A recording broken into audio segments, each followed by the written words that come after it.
Once you reach the end, to make the turning chain, chain 3, insert a hook into the second chain from the hook, 1 and 2, this one, and pull up a loop. Insert a hook into the next chain and pull up a loop. Turn your work. Insert a hook into the first stitch, this one, and pull up a loop.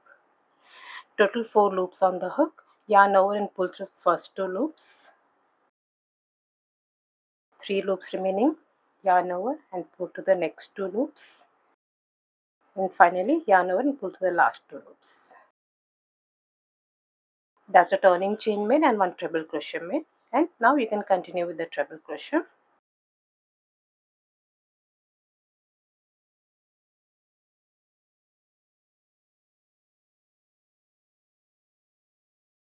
That's how it will look. Chain 2. Insert a hook into the second chain from the hook, that's the first chain, and pull up a loop. Turn your work. Insert a hook into the first stitch, the first double crochet, and pull up a loop. 3 loops on the hook, yarn over and pull through the first 2 loops, and finally yarn over and pull through the last 2 loops. That's a turning chain made and 1 double crochet made. Now you can continue with the stitches.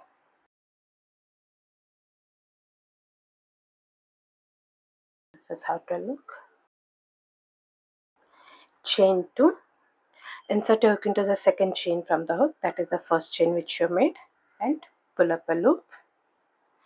Turn your work. Insert a hook into the first stitch, the first half double crochet, and pull up a loop. 3 loops on the hook, yarn over and pull through all the 3 loops. That's a turning chain made and 1 half double crochet made. Now you can continue with the half double crochets.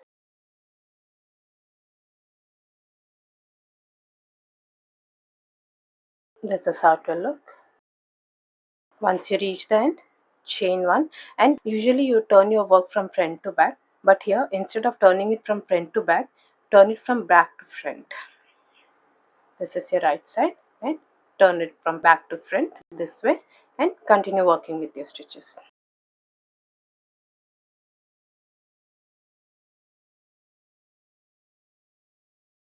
This is how it will look.